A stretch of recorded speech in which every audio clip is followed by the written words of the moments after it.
Vous allez chercher un domaine. Viens, on va faire la pisciculture. Tu as le fond. Moi, j'ai déjà le matériel, j'ai les locaux, je sais faire. Il entre dans le business avec 115 000 c'est 50% au promoteur. Cette fois-ci, on va sur 116 ballons. Et on réussit 116 ballons. Parce que j'ai pris le temps de m'asseoir et qu'est-ce qui n'a pas marché? Et dès que j'ai corrigé le facteur qui n'a pas marché, sur 116 ballons de champignons, on a eu 116 ballons de champignons. Parce que j'ai persévéré, je n'ai pas abandonné. J'ai compris que j'ai fait une erreur et j'ai corrigé. Donc, maintenant qu'on a vu ceci, quelles doivent normalement être les motivations? Oui, on est entrepreneur. Mais quelles sont les motivations? Qu'est-ce qui nous motive? Qu'est-ce qui nous pousse? Qu'est-ce qui nous amène vers l'entrepreneuriat? Pourquoi est-ce que je dis ici d'être entrepreneur? Pourquoi vous devez décider d'être des entrepreneurs, de devenir des entrepreneurs? Alors, la littérature veut qu'il y ait 3 groupes de motivation. Le premier groupe, c'est les motivations intrinsèques. Ça vient de vous. C'est à l'intérieur de vous. Pourquoi est-ce que je veux entreprendre? Je veux avoir comme président du club de la vie, l'ego,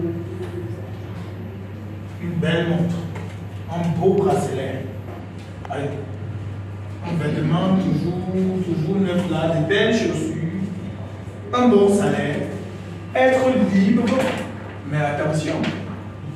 Les gens tombent souvent dans le piège où on dit l'entrepreneur est libre de ses actions parce qu'il n'a pas de patron. L'entrepreneur, un patron qui est un terrible dictateur, c'est lui-même. L'entrepreneur est dur envers lui plus que tout le monde quand il veut réussir. Il oblige sa propre police interne l'oblige à se lever chaque jour à 3 heures. Parce que mon ami, tu n'as pas encore fini de comprendre le processus, tu vas te réveiller. Vous ne voulez même pas vous réveiller, la police interne fait qu'à 3 heures, l'horloge biologique de votre corps vous réveille. Et si vous ne voulez pas apprendre, vous ne dormez pas. Et si quand vous ne dormez pas, il fait tout que vous soyez fatigué. Quand vous vous levez pour apprendre, vous n'êtes plus fatigué. Oui, mais il y a cette liberté quand même. Vous n'êtes pas content par un patron qui, lorsque vous avez réalisé tout ce qu'il faut, et que vous pouvez prendre 2 jours après, vous essayez aussi de voir comment la vague vient frapper sur les gens, écrire aussi votre nom avant que la vague vienne effacer sur le sable, il vous dit non, écoute, ma femme a eu un problème et du coup je vais partir, donc tu dois rester parce que si tu ne restes pas, la structure va tomber. Ça vous traumatise. Donc, entrepreneur cherche cette liberté. Meilleure condition de vie. Qui de vous, quand il est ici, là, ne veut pas avoir suffisamment d'argent et ne plus s'inquiéter que tu peux même faire comment pour gérer la bouteille de gaz là, qui, quand j'ai secoué, ça fait comme si 2 jours ça va finir. Je ne sais pas si pour vous, acheter la bouteille de gaz est difficile comme chez moi. C'est 7 000 €. C'est dur. Ou bien gérer les factures. À côté de ça, il y a des valeurs extrinsèques. Ce n'est plus directement de vous, ça ne vient plus directement de vous, mais c'est lié à vous. Vous voulez une bonne femme, comme dans les valeurs extrinsèques. Mais elle ne va pas venir chez vous, vivre d'amour et d'eau fraîche. Non, mais détrompez-vous. Il faut qu'elle vienne dans un cadre qui est bien. Et même si elle y arrive. Ou bien, c'est pour ça que je pense que j'ai essayé de mettre au féminin sa femme ou son mari. Mesdames, entrepreneurs. Il ne faut pas que votre mari vienne à être mal à l'aise dans votre foyer. Parce que même pour l'allumette qu'il faut préparer, vous le retrouvez au bureau plus que B, l'allumette est finie. Ou alors que si celui-ci vient à ne plus être là, que vous vous trouvez dans certaines conditions, avec des enfants qu'il vous a malheureusement, par la force du destin abandonné, vous devenez bien confiance. Parce que vous êtes entrepreneur, vous avez votre argent. Et parfois, si la belle famille décide de vous retirer tout ce que votre mari avait, vous avez des moyens de quoi faire grandir aujourd'hui qu'ensemble vous avez.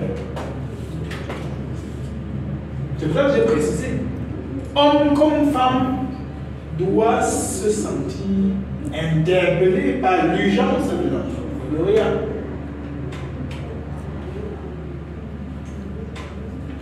Et pour finir, dans cette motivation, les motivations pro-sociales, c'est celle que j'apprécie le plus.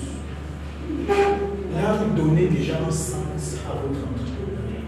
Vous avez quitté le palier de je au niveau familial, mais le peuple, le village, le continent, l'humanité, vous entrez dans l'histoire. Vous entrez dans les mémoires. Parce que vous avez commencé avec une ruche. Après, vous avez commencé à donner l'emploi à 5, 6, 7, 8, 9, voire même 100 jeunes, même 100 personnes dans votre localité.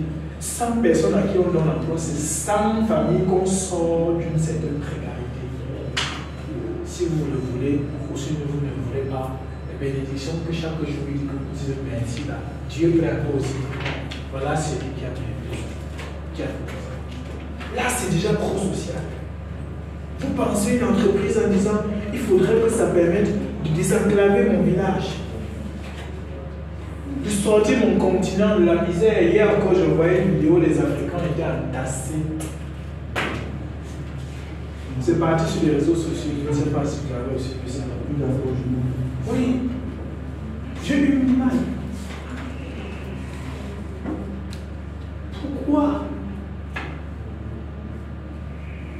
Peut-être parfois parce qu'on faut aussi qu'on c'est que si nous on décide, ici nous tous de devenir des entrepreneurs, ça veut dire qu'il y a des possibilités à un moment donné, à notre nombre, de sortir la même quantité de personnes qui est ici de la pauvreté. De les empêcher d'aller risquer leur vie. D'abord au désert, ensuite à la mer, et après être entassé comme du bétail. C'est troublant, c'est choquant. Ça fait mal. Et l'entrepreneuriat, toute entreprise qu'on crée contribue au développement de notre pays. L'année, par exemple, l'Allemagne,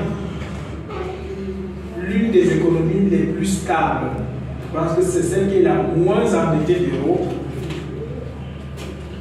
a cette position, pas parce qu'il y a des grosses multinationales qui viennent piller l'Afrique comme certains pays, mais parce qu'il y a beaucoup de PME qui se sont créés. Beaucoup de petits gens ont fait des petites et moyennes entreprises et ils sont stables.